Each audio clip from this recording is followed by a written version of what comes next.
அந்த தேங்காய் துண்டோடைய வாசத்துக்கு அப்படியே எலி நைஸா வரும்போது லபக்குன்னு பிடிச்சிப்பிடும் பொறி.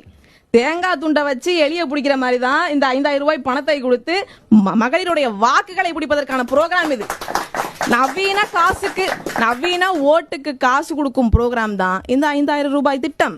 டாஸ்மார்க்ல வீரனை விநியோகம் செஞ்சு அந்த குடும்பத்தை குலைச்சு சீரழிச்சு அந்த பெண்ணுடைய வாழ்க்கையை சீரழித்து விட்டு 5 ஆண்டு காலம் சும்மா இருந்து விட்டு 4.5 ஆண்டு காலம் சும்மா இருந்துட்டு தேர்தலுக்கு சில வாரங்களுக்கு முன்னாடி 5000 ரூபாய் கொடுக்கறதுங்கிறது வாக்குக்கு காசு கொடுக்கறதா இல்லையா? மக்கள் வாழ்க்கைக்கானதா இல்ல வாக்குக்கானதா?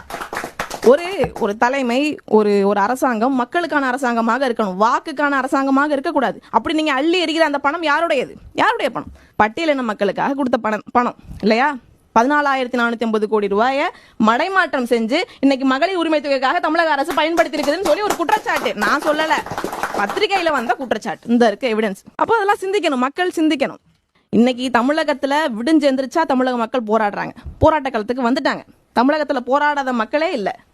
தமிழக அரசினுடைய அனைத்து துறை அரசு அதிகாரிகளும் அனைத்து துறை அரசு ஊழியர்களும் இன்னைக்கு வீதியில இறங்கி போராடுறாங்க.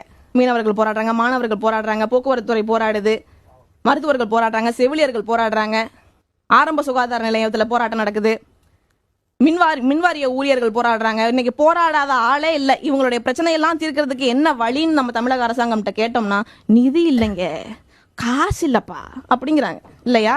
அப்ப இவங்களுடைய கோரிக்கையெல்லாம் நிவர்த்தி செய்வதற்கு உங்ககிட்ட நிதி இல்ல, ஆனா மக்களுக்கு இனாமாக 5000 ரூபாய் கொடுக்கறதுக்கு உங்ககிட்ட நிதி இருக்கு அப்படின்னா எவ்வளவு பெரிய ஏமாற்று இது!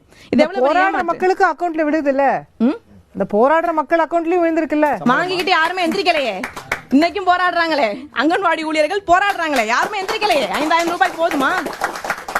அவங்க அதுக்காக போராடலையே. நாங்க என்ன கேட்கிறோம்? உரிமையைத்தான் கேட்கிறோம். எங்களுடைய உரிமைக்காக நாங்கள் போராடுறோம். சலுகைகளை கொடுக்காதீங்க, நீங்க சலுகைகளை கொடுக்காதீங்க, மக்கள் உரிமையை கொடுங்க அப்படின்னு நாங்க கேட்கிறோம். கோடைக்கால நிதியாக நாங்கள் 2000 ரூபாய் கொடுப்போம்னு சொல்லி தமிழக அரசாங்கம் சொல்லுது. 4.5 ஆண்டு காலமா தமிழ்நாட்டில் கோடை காலமே வரலையா? நம்ம எல்லாம் சிறுபுஞ்சில வாழ்ந்துட்டு இருந்தோமா? அண்டார்டிகால அப்படி துருவ கரடிகளாக பனிப்பாறை மீது உலா வந்து கொண்டிருந்தோமா? அப்படி பார்க்க போனா வேலூர் எங்க ஊரு, எங்க மாவட்டத்துக்கு 50 மடங்கு அதிகமா கொடுக்கணும். ஊட்டியில வெயில அடிக்காத அவங்களுக்கு இல்லையா? கோடை காலத்தை பத்தி ஏசி ரூம்குள்ள இருக்கக்கூடிய ஆட்சியாளர்களுக்கு என்ன கவலை? அதிமுக பேச வந்திருக்கிறாங்க, மகிழ்ச்சி. ஆனா அதிமுக என்னன்னு பேசுவாங்க?